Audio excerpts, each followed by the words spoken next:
인생의 세 가지 큰 고비를 넘기면 수명이 길어집니다. 그 세 고비는 무엇일까요? 노인들은 미리 알아두어야 할 필요가 있습니다. 인생은 꿈 같고 세월은 화살처럼 빨라 어느새 우리는 청소년기를 지나 노년 단계에 접어들었습니다. 이제는 흰머리가 드리워지고 걸음걸이가 느려졌습니다. 물론 석양이 아름답다고 하지만 실제로 늙음을 체감하게 될 때 많은 노인들은 당황하게 됩니다. 어떤 노인들은 몸이 서서히 노화되며 상태가 좋지 않아 심리적 관문, 신체적 관문, 고독의 관문 등을 넘어서야 할 것입니다. 사실 조상님들은 잘 말했습니다. 사람의 일생은 높은 산을 오르는 것과 같다. 그래서 사람의 일생은 마치 정상에 오르는 과정과 같으며 산 꼭대기에 오르면 비록 아름다운 풍경을 볼 수 있지만 앞에 놓인 것은 내리막길입니다. 조상님들은 사람의 인생을 12장생과 비슷하다고 여겼습니다. 태어나서부터 시작하여 씻음, 성년을 맞이하는 관례, 전성기, 쇠퇴, 병, 죽음에 이르기까지 한순간도 쉬지 않고 사계절이 돌아가는 것과 같습니다. 청소년기와 비교할 때 노년기에는 특히 이러한 인생의 순환을 느끼게 됩니다. 퇴직 후에는 여유로운 노년 생활을 보내게 됩니다. 하지만 나이가 들수록 50세 이후로부터 신체 상태가 급격히 쇠퇴하는 것이 보입니다. 따라서 99세, 나아가 100세 이상 살고자 한다면 스스로 건강 관리를 잘해야 합니다. 과학자들의 연구에 따르면 사람은 34세, 60세, 78세에서 노화 속도가 빨라지며 특히 60세에서 64세, 75세에서 79세의 두 단계는 위험한 시기입니다. 원래는 노년에 이르러 가족과 함께 행복을 즐길 수 있을 것이라 생각하지만 나이에 따른 변화, 심리적 문제 등의 이유로 인해 이 여정에 세 가지 고비가 나타나게 됩니다. 조상님들은 이 세 가지 고비를 넘어가면 수명이 길어진다고 여겼으며 사람이 나이 들어 세 고비를 넘기면 수명이 길어진다는 속담도 여기서 유래되었습니다. 첫 번째 고비는 55세에 있습니다. 조상님들은 인생의 첫 번째 고비가 55세에 있다고 여겼습니다. 왜 55세가 고비라고 하는 걸까요? 조상님들은 인생과 숫자에는 특정한 연관성이 있다고 믿었습니다. 고서에 따르면 이 세상에는 음과 양이 존재하며 남성과 여성, 흑백과 같이 모든 것은 대조를 이룹니다. 남성은 양이며 1, 3, 5, 7, 9로 나타내고 여성은 음으로 2, 4, 6, 80입니다. 이 10개의 숫자를 더하면 정확히 55가 되므로 조상님들은 사람의 인생이 55세에 이르면 원만함에 도달한다고 보았습니다. 하지만 인생에는 원만한 일이 드물기 때문에 55세를 인생의 전환점으로 삼았습니다. 또한 민간에서는 사람이 55세에 이르면 저승사자가 명부를 점검한다는 속담이 있습니다. 이는 전설 속의 저승사자가 생사부를 확인하면서 누락된 사람이 있는지 살펴본다는 의미입니다. 물론 이 모든 것은 민간의 전통적인 속설일 뿐 다소 미신적인 요소가 포함되어 있습니다. 둘째, 과학적으로 55세를 설명해 보겠습니다. 고대에는 과학 기술이 발전하지 않았고 의료 조건이 미비했기 때문에 고대 사람들의 평균 수명은 대개 50대 정도에 머물렀습니다.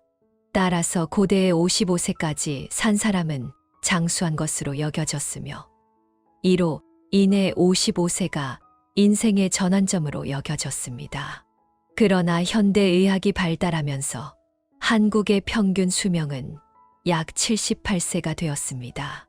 그럼에도 불구하고 55세는 중년과 노년의 경계점입니다. 만약 55세의 건강관리가 제대로 이루어지지 않는다면 고혈압, 고지혈증, 고혈당 등과 같은 건강 문제가 악화될 수 있습니다. 55세 이후에는 신체 기능이 점차 저하되면서 노인의 만성 질환이 발생할 수 있습니다. 따라서 조상님들은 55세를 중요한 고비로 여겼으며 이 시기에 특히 주의할 필요가 있다고 강조했습니다. 둘째, 66세라는 두 번째 고비. 55세 외에도 조상님들은 인생의 여정에서 또 다른 고비가 66세라고 여겼습니다.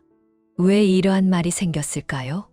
첫째, 조상님들의 주관적 해석에 따르면 66세에 대해 여러 농촌 속담이 존재합니다. 예를 들어 66세를 무사히 넘기려면 아들, 딸이 돼지고기를 사와야 한다는 속담이 있습니다. 이 말은 자녀들이 장에 가서 돼지고기 육근 6냥을 사와 이를 잘 삶아 노인이 문턱에 앉아 6번에 걸쳐 고기를 먹어야 재앙을 막을 수 있다는 의미입니다. 민간에서는 이를 66세의 자녀의 고기를 먹는다고도 표현합니다. 이러한 관습은 66세가 재앙을 막기 위한 중요한 시기라는 의미를 담고 있습니다. 조상님들은 66세를 반백의 수명으로 보았으며 이에 따라 66세를 넘는 것은 한 번의 인생을 마무리하는 것과 같다고 여겼습니다. 그래서 66세를 인생의 중요한 고비로 여겼습니다. 둘째, 이를 과학적으로 해석해 봅시다.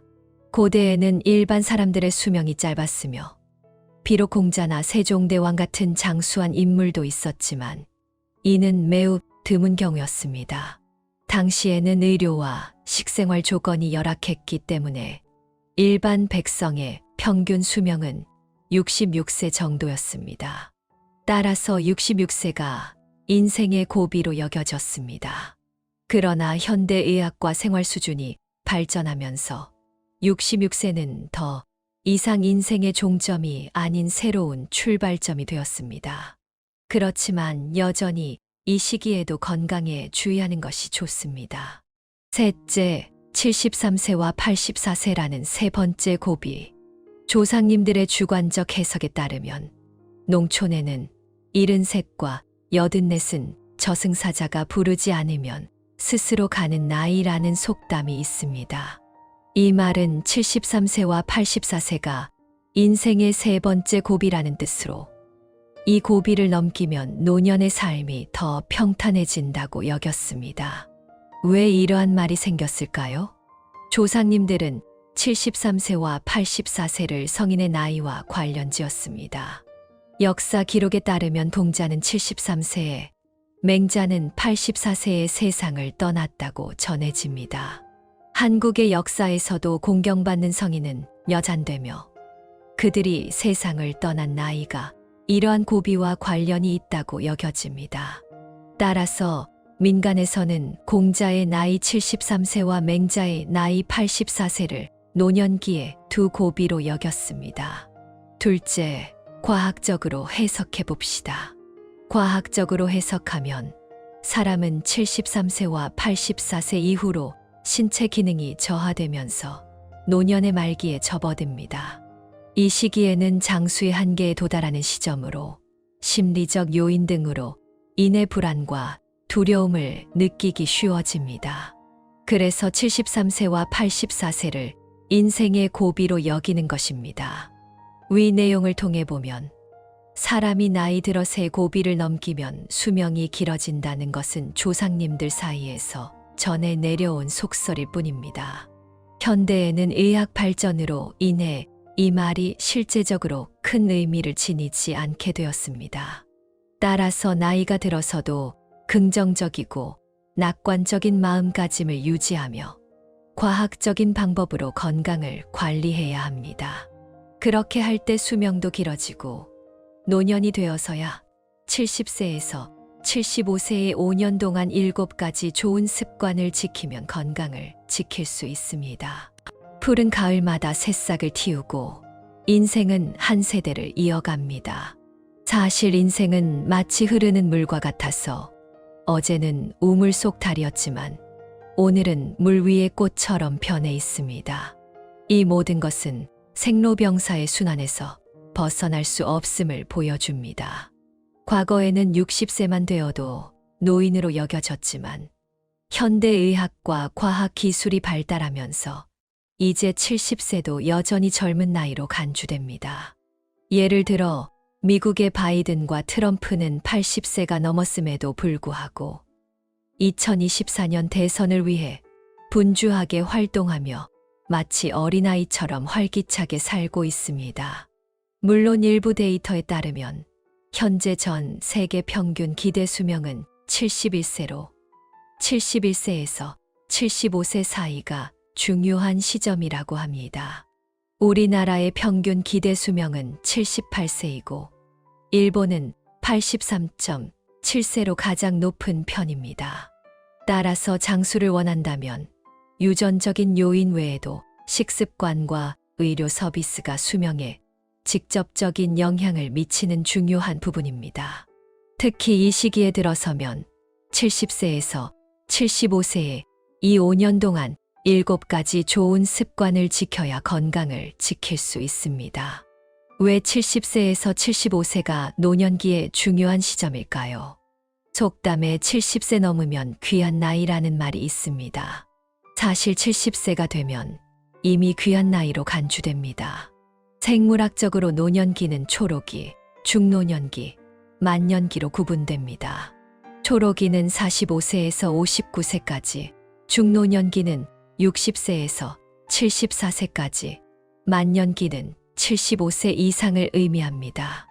따라서 70세에서 75세 사이의 5년은 중요한 시기로 이 시기에 잘 관리하면 건강이 유지되어 장수할 수 있습니다.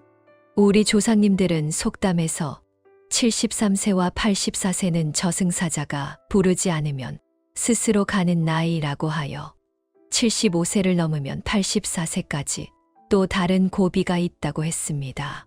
따라서 생물학적 관점에서나 조상님들의 전통적 관점에서나 장수를 위한 이 5년은 매우 중요합니다.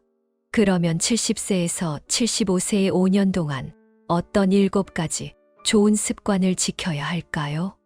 첫째, 맑은 정신을 유지하고 사기를 당하지 않도록 합니다. 사람이 나이가 들면 가장 두려운 것은 정신이 흐려져 치매로 이어지는 것입니다. 기억이 서서히 사라지거나 중요한 일들을 잊어버리는 것은 노인들에게 큰 걱정거리입니다. 따라서 70세 이후에는 항상 맑은 정신을 유지하며 사기를 당하지 않도록 하는 것이 중요합니다. 물론 나이가 들면서 몸이 점차 노화되고 기억력이 감퇴하는 것은 자연스러운 현상입니다. 그러나 일부 90세 노인들도 여전히 사고가 명확하고 기억력이 좋은 경우가 있습니다. 이들의 경우 건강한 식습관, 영양 보충, 독서와 운동이 큰 역할을 합니다. 따라서 노인들이 맑은 정신을 유지하려면 이와 같은 습관을 실천해야 합니다. 둘째, 70세에서 75세 동안 규칙적으로 운동을 해야 합니다. 많은 노인들이 퇴직 후 편안함을 느끼며 집에서 스마트폰을 보거나 TV를 보며 앉아 있거나 누워만 있습니다. 그러나 조상님들은 생명은 운동에 있다고 말하였습니다. 따라서 70세 이후에는 매일 햇볕을 쬐고 아침마다 유산소 운동과 스트레칭을 통해 심혈관 건강을 증진시키고 면역력을 높여야 합니다. 셋째, 70세에서 75세 동안 건강한 식습관을 유지해야 합니다. 70세 이후에도 전통적인 식습관을 지키며 적당히 절제해야 합니다. 최근 식당이나 배달 음식은 대부분 기름과 소금이 많이 사용되며 첨가물과 화학 성분이 포함되어 있습니다. 이러한 음식을 장기간 섭취하면 건강에 좋지 않습니다. 따라서 노년기에는 이러한 음식을 피하고 신선한 과일, 채소, 전곡류, 단백질이 풍부한 식품을 자주 섭취하여 면역 기능을 유지하는 것이 중요합니다. 넷째, 70세에서 75세 동안 부정적인 분위기를 피해야 합니다. 부정적인 기운이란 원한과 증오로 가득 찬 곳을 의미하며 이러한 장소에서는 사람들이 쉽게 긴장하고 폭력성이 발생할 수 있습니다. 예를 들어 끊임없이 불평하는 사람들, 부정적인 분위기의 사교 모임, 불법 다단계 조직, 말다툼이 잦은 곳 등은 피하는 것이 좋습니다. 70세 이후에는 신체와 정신 에너지가 이전 같지 않고 분별력이 떨어지기 때문에 이러한 장소에 잘못 들어가면 쉽게 빠져나오기 어렵습니다. 장기간 이런 곳에 머물면 건강과 경제에 부정적인 영향을 미칠 뿐 아니라 가족에게까지 영향을 줄 수 있습니다. 여섯째, 70세에서 75세 동안은 소비를 합리적으로 해야 하며 무작정 돈을 쓰지 않도록 해야 합니다. 70세 이후 일부 노인들은 은퇴연금을 받고 편안한 노년을 보낼 수 있지만 돈을 쓰는 데 있어서도 젊은이보다 과소비하는 경우가 많습니다. 예를 들어 명품을 사거나 여행과 쇼핑을 자주 다니는 경우입니다. 그러나 저는 70세에서 75세에 이르는 노인들이 필요한 물품 외에는 합리적으로 소비를 줄이고 남은 돈을 자녀와 손주를 위해 생각하는 것이 좋다고 봅니다. 왜 그렇게 생각하느냐 하면 요즘 돈을 벌기가 쉽지 않다는 것을 모두 잘 알고 있습니다. 따라서 노인들은 일부 돈을 손주들을 위해 남겨두는 것뿐만 아니라 노후 대비도 해야 합니다. 과도한 소비로 고품질의 삶을 누릴 수 있겠지만 자녀들이 부담을 느끼게 하는 일에는 신중을 기할 필요가 있습니다. 일곱째, 70세에서 75세 동안 일부 형식적인 친구는 멀리해야 합니다. 많은 노인들이 친구를 사귀는 것을 좋아하지만 일부는 친구의 양에만 집중하고 질에 대해서는 신경 쓰지 않는 경우가 있습니다. 하지만 현대 사회는 더 이상 순수한 시대가 아닙니다. 따라서 70세 이후에는 특히 술 친구 같은 형식적인 친구들과 거리를 두는 것이 좋습니다. 형식적인 친구는 중요한 시기에 도움이 되지 않을 뿐만 아니라 노인의 가정에 해를 끼칠 수도 있기 때문입니다. 노년기에는 가족을 더 많이 생각하고 가정에 부담을 주지 않도록 이러한 친구들과 멀리하는 것이 옳습니다. 마무리로 70세에서 75세의 이 5년 동안 생명을 소중히 여기려면 과학적인 건강 관리 외에도 부정적인 환경에서 멀리하는 것이 필요합니다. 67세인 김 여사님은 딸 집에서 지내며 사위에게 잘 보살핌을 받다가 사위가 이제는 자신을 내보내려고 한다며 눈물을 흘렸습니다. 사실상 노인들은 손에 돈이 많더라도 대부분 요양원에 가는 대신 자녀가 자신을 돌보길 원합니다. 노인과 자녀는 끊을 수 없는 혈연 관계를 가지고 있기 때문입니다. 또한 자녀가 노인을 돌보면 노인의 마음도 더욱 편안하고 기쁩니다. 노인이 자녀에게 의지하고자 하는 마음은 매우 자연스러운 바람이며 존중받아야 합니다.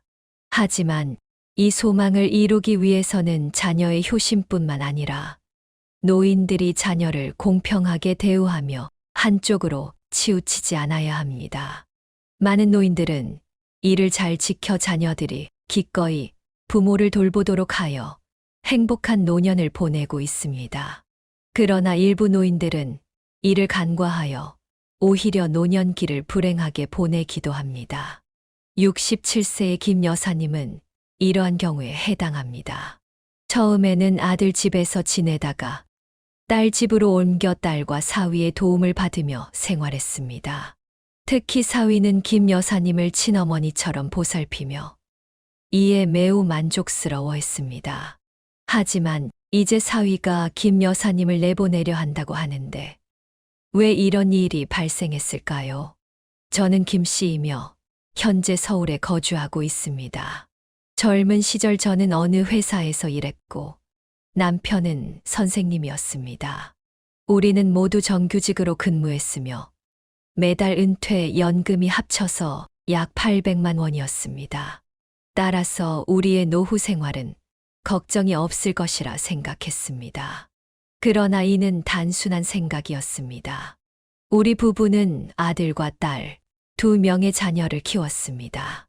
전통적인 사고방식으로 인해 어릴 때부터 우리는 아들에게 더 집중했습니다. 모든 일에서 아들을 우선시했으며 딸은 가벼이 여겼습니다. 자녀들이 성장한 후에도 마찬가지였습니다. 시간이 지나 아들과 딸은 각각 결혼하여 가정을 이루었습니다. 퇴직한 지 얼마 지나지 않아 며느리가 첫 손자를 낳았고 저에게 산후조리와 아기 돌보기를 부탁했습니다. 기꺼이 승낙했으나 그 후 며느리 집에서 일어난 일은 예상 밖이었습니다. 며느리는 산후조리 시기가 매우 까다로웠습니다. 그녀의 몸을 회복시키기 위해 저는 닭고기 국물이나 생선 국물을 끓여 주었고 날이 매우 더운 날에도 연자육과 대추를 넣은 조를 매일 끓여 주었습니다. 하지만 며느리는 음식을 제대로 먹지 않았고 제가 힘들게 준비한 음식을 대충 먹다가 남기곤 했습니다. 걱정이 되어 잔소리를 했지만 전혀 효과가 없었습니다. 아깝다는 생각에 제가 먹곤 했는데 이로 인해 고혈압과 고지혈증이 악화되었습니다. 게다가 며느리의 성격은 점점 까다로워졌습니다. 사소한 일에도 저를 심하게 질책하며 불만을 터뜨리곤 했습니다. 또한 나는 아이를 돌보는 경험이 꽤 풍부하다고 생각합니다. 아들과 딸을 모두 내가 키웠기 때문입니다. 하지만 손자를 돌볼 때 며느리는 내 말을 전혀 듣지 않고 자신의 방식대로 아이를 돌보도록 강요했습니다. 비록 내가 그의 방법이 잘못되었다는 것을 알고 있었지만 어쩔 수 없이 며느리의 말을 따라야 했습니다. 그 결과 손자만 고생하게 되었습니다. 더 참을 수 없었던 것은 내가 며느리 집에서 육체적으로 힘들 뿐만 아니라 생활비와 손자의 기저귀, 옷, 분유 비용까지 모두 내가 부담해야 했다는 점입니다. 원래 나와 남편은 생활에 부족함이 없었으나 나중에는 아껴 써야 했습니다. 이 상황은 몇 년간 지속되었습니다. 그러던 중 남편이 위독하다는 소식을 듣고 아들과 며느리에게 작별을 고한 뒤 서둘러 남편을 돌보러 집으로 돌아갔습니다. 남편의 병세는 좋지 않았고 이 기간 동안 사위는 앞장서서 나를 도와 남편을 돌보았으며 불평 한마디 없이 도와주었습니다. 반면 아들과 며느리는 병문안조차 오지 않았고 전화 한 통도 하지 않았습니다. 남편이 세상을 떠난 후에야 그들은 장례식에 참석했습니다. 남편이 세상을 떠난 후 나는 정신이 혼미해져 식사도 제대로 하지 않고 마치 영혼을 잃은 사람처럼 지냈습니다. 이웃인 장씨 아저씨는 나의 상태를 보고 걱정하여 아들에게 전화해 내 상황을 전했습니다. 나는 아들이 나를 곁에 두고 돌볼 것이라고 기대했지만 아들은 아무 반응도 없었습니다. 그 순간 정말 눈물조차 나오지 않았습니다. 반면 사위는 내 상황을 듣고 바로 다음 날 차를 몰고 와서 나를 집으로 데려갔습니다. 사위는 앞으로 자신이 나를 모시겠다며 진심 어린 말을 했습니다. 처음에는 사위의 말이 농담인 줄 알았지만 사위 집에 도착한 후 사위는 모든 집안일에서 나를 제외시켰습니다. 심지어 간단한 아이 등하교도 딸에게 맡겼습니다. 사위는 내가 힘들어할까봐 걱정하며 내가 하고 싶은 일을 자유롭게 하도록 해주었습니다. 사위는 어머니가 행복하시기만 하면 된다고 말하며 나를 진심으로 존중했습니다. 특히 사위는 내가 식사를 잘할 수 있도록 음식에 소금을 거의 넣지 않고 다른 조미료는 사용하지 않도록 배려했습니다. 딸의 집에서 지내는 동안 사위는 나를 친어머니처럼 진심으로 대하며 나는 그곳에서 매일 행복하게 지냈습니다. 그러던 어느 날 평소에 거의 찾아오지 않던 아들이 많은 선물을 가지고 사위 집에 방문했습니다. 아들은 나를 자신의 집으로 데려가 함께 지내자고 했고, 그 모습에 매우 기뻐하며 큰 고민 없이 짐을 싸서 아들과 며느리와 함께 지내게 되었습니다. 아들과 며느리는 나를 잘 대해 주었고, 비록 사위만큼은 아니었지만 나는 만족스러웠습니다. 처음에는 아들이 나를 잘 돌봐주려는 마음에서 함께 지내자고 했다고 생각했으나 2달이 지나 아들이 새 집으로 이사하고 싶다고 말했습니다. 그는 이미 집을 알아보았지만 6천만 원이 부족하여 나에게 도움을 청한 것입니다. 남편의 장례를 치르며 아들과 딸에게 6,500만 원의 저축이 있다고 말한 적이 있었기에 아들의 부탁이 당황스러웠습니다. 남편은 생전에 이 돈을 절대 다른 사람에게 주지 말라고 유언했으며 이를 지키려 했습니다. 며칠을 고민한 끝에 나는 아들에게 돈을 줄 수 없다고 말했습니다. 돈을 주면 딸과 사위가 질문할 때 내가 뭐라고 답해야 할지 모르겠고, 앞으로의 노후 생활도 이 돈에 의존해야 하기 때문입니다. 그러나 내가 말이 끝나기도 전에 며느리가 나서서 자신의 생각을 밝혔습니다. 며느리는 재산은 아들에게 물려줘야 하며 딸은 결혼에 떠난 사람이기에 상속받을 자격이 없다고 했습니다. 그것이 전통이라고 주장하며 고집을 피웠습니다. 게다가 이 일은 우리 셋만 알고 있으니 딸과 사위는 절대 모를 것이라며 안심하라고 했습니다. 이어 며느리는 나에게 어머니께서 6천만 원을 주신다면 저희가 기꺼이 어머니를 모시고 잘 돌볼 것이다. 만약 그렇게 하지 않으면 어떻게 하셔도 좋다고 장담했습니다. 그러나 며느리가 무슨 말을 해도 나는 여전히 아들의 요구를 거절했습니다. 그러자 며느리는 이혼을 들먹이며 아들과 계속 다투기 시작했습니다. 상황이 손쓸 수 없을 만큼 악화되자 결국 나는 아들의 요구를 받아들이고 6천만 원을 주어 새 집을 사도록 했습니다. 며느리의 목적이 달성되자 두 사람은 매우 기뻐했고, 며느리는 특별히 며칠 휴가를 내어 남쪽의 한 지역으로 나를 여행까지 데려갔습니다. 여행 경비는 모두 며느리가 부담했으며 나는 한 푼도 쓰지 않았습니다. 여행에서 돌아오자 아들은 나를 딸의 집으로 서둘러 돌려보냈습니다. 아들은 새 집을 정리하는데 시간이 좀 걸리지만 곧 모셔갈 것이라고 했습니다. 아들의 말은 어디 하나 흠잡을 데가 없었기에 나는 그의 말을 믿었습니다. 내가 가진 모든 저축을 아들에게 맡겼기에 딸 집에 지내는 동안 점점 미안한 마음이 들었습니다. 혹시 모를 갈등을 피하기 위해 나는 이 일을 누구에게도 말하지 않았습니다. 그러나 모든 예방에도 불구하고 결국 사위가 이 일을 알게 되었습니다. 사위는 그동안 내가 어머니를 친어머니처럼 모셨는데 이렇게 대하다니 너무하신 거 아니냐? 며 화를 내고 방을 나가버렸습니다. 딸 또한 나에게 크게 실망하며 한바탕 꾸짖었습니다. 처음에는 그래도 내가 그들의 어머니이니 시간이 지나면 용서해 줄 것이라 생각했습니다. 그러나 나는 완전히 잘못 생각하고 있었습니다. 어느 날 밤 술에 취한 사위가 집으로 돌아왔습니다. 사위는 화를 내며 어머니는 아들에게 모든 것을 주셨으니 앞으로는 아들과 함께 지내십시오. 우리는 어머니를 돌볼 의무가 없습니다. 어머니가 자초한 일이니 저희를 원망하지 마세요. 저는 원래 어머니와 갈등을 피하려 했지만 이제는 더 이상 참을 수 없습니다. 내일은 짐을 정리하고 우리 집에서 나가 주십시오라고 말했습니다. 사위의 말이 이 정도에 이르니 더 이상 딸의 집에 머무를 면목이 없었습니다. 그날 밤 아들에게 전화를 걸어 데리러 와달라고 요청했지만 아들은 장인과 장모가 이미 함께 살고 있어 공간이 부족하니 다른 방법을 생각해보라고 말하며 전화를 끊었습니다.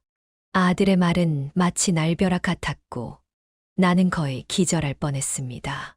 지금이라도 내 선택을 깊이 후회하지만 이제 와서 돌이킬 수 없습니다. 현재 가장 큰 걱정은 앞으로 내 노후 생활을 어떻게 해야 할지입니다. 여러분, 좋은 조언이나 방법이 있으면 알려주세요. 시청해 주셔서 감사합니다. 오늘의 이야기가 여러분에게 울림이 되기를 바랍니다. 아직 구독하지 않으신 분들은 구독을 잊지 마세요. 매일 여러분과 함께 할 수 있기를 바라며 다음 시간에 또 뵙겠습니다.